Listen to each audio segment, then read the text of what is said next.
Aunty అంటూ troll చేస్తున్న వాళ్ళ మీద అనసూయ సీరియస్ అవుతున్నారు. నేను ఆంటీలా కనిపిస్తున్నానా అంటూ ప్రశ్నిస్తున్నారు. తనకి 40 ఏళ్ళు, ఆయనకేమో 54 ఏళ్ళు అంటూ. కానీ ప్రొఫెషన్ కోసం పర్సనల్గా ఇద్దరం ఒకరు ఫిట్నెస్గా ఉంటే మరొకరు గ్లామర్గా మెయింటైన్ చేస్తున్నాం. కానీ నన్ను మాత్రం ఆంటీ అంటున్నారు, ఆయన్ని మాత్రం గారు అని పిలుస్తున్నారు. నన్ను ఆంటీ అనేవాళ్ళు నిత్య యవ్వనులా అంటూ ప్రశ్నిస్తున్నారు. మీకు ఎంత చెప్పినా చెవిటోడు ముందు శంఖం ఊదినట్లే అంటున్నారు. గతంలో కూడా తనని ఆంటీ అన్న వాళ్ళ మీద చాలా సీరియస్గా రియాక్ట్ అయ్యారు అనసూయ.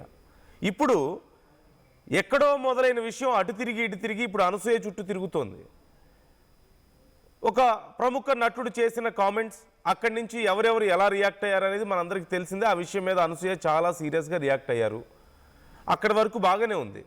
కానీ అసలు ఆ టాపిక్ గురించి మాట్లాడకుండా అది కాస్త తనను ఆంటీ అని కొంతమంది సంబోధించడం, తన డ్రెస్సింగ్ సెన్స్ గురించి గతంలో కూడా కొంతమంది కామెంట్ చేసిన నేపథ్యంలో ఇప్పుడు పూర్తిగా అనసూయ చుట్టూ తిరుగుతోంది ఈ విషయం అంతా. అనసూయ కూడా వరుసగా ట్వీట్స్ పెడుతూ ఉన్నారు. తనని ఆంటీ అంటున్న వాళ్ళకి చాలా సీరియస్గా వార్నింగ్ ఇచ్చే ప్రయత్నం చేస్తున్నారు. ఇదిగో మీకు ఒక ట్వీట్ నేను చూపిస్తున్నాను. తనని ఆంటీ అన్న వాళ్ళకి ఒక స్ట్రాంగ్ రిప్లై ఇస్తూ అప్పటికే కొన్ని సిరీస్ ఆఫ్ ట్వీట్స్ పెట్టారు చాలా విషయాల గురించి. లాస్ట్లో ఇంకొకటి లాస్ట్ చెప్తున్నా ఈ రోజుకి అంటూ, ఉన్న ఇష్యూస్ని అడ్రస్ చేయడం చేతగాక నన్ను ఏజ్ షేమ్ చేస్తున్నారు, ఆంటీ అంటున్న మెన్ అండ్ విమెన్, ఆయన్ని మాత్రం గారు అంటున్నారు. కానీ నేను హిపోక్రెట్ని అయిపోయాను. నాకు 40, ఆయనకి 54 అనుకుంటా. అయినా ఇద్దరం చక్కగా మా ప్రొఫెషన్ కోసం పర్సనల్గా నా ఫిట్నెస్ని గ్లామర్ని మెయింటైన్ చేస్తున్నాం, మా ఫిట్నెస్ని గ్లామర్ని మెయింటైన్ చేస్తున్నాం. ఈ అనేవాళ్ళందరూ నిత్య యవ్వనులు, అది వేరే విషయం అనుకోండి. సర్లేండి, ఇంకా ఇంతకంటే ఏం చెప్పినా చెవిటోడు ముందు శంఖం ఊదినట్టే.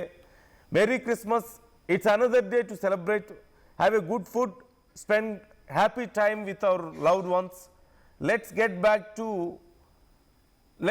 To that much love always అంటూ ఒక ట్వీట్ చేశారు. ఆ ట్వీట్ నేను మీకు చూపిస్తున్నాను. ఇప్పుడు కేవలం ఈ ఒక్క ట్వీటే కాదు, గతంలో కూడా అనసూయని ఆంటీ అన్న వాళ్ళ మీద చాలా సీరియస్ అయ్యారు. అలాగే తను వేసుకుంటున్న బట్టల మీద కామెంట్స్ చేసిన వాళ్ళకి చాలా సీరియస్ వార్నింగ్ ఇచ్చారు. అంటే ఒక విషయం మీద తాను రెస్పాండ్ అయితే తనని టార్గెట్ చేస్తున్నారు, కొంతమంది కావాలనే తనని టార్గెట్ చేస్తున్నారు అంటున్నారు. కేవలం ఇండస్ట్రీ వాళ్ళు మాత్రమే టార్గెట్ చేస్తున్నారా అంటే కాదు. ఇండస్ట్రీలో ఎవరైనా కొంతమంది టార్గెట్ చేస్తే సరే ఈ ఇష్యూ మీద టార్గెట్ చేశారు, కొంతమంది ఏదో మాట్లాడారు అనుకోవడానికి ఉంటుందేమో.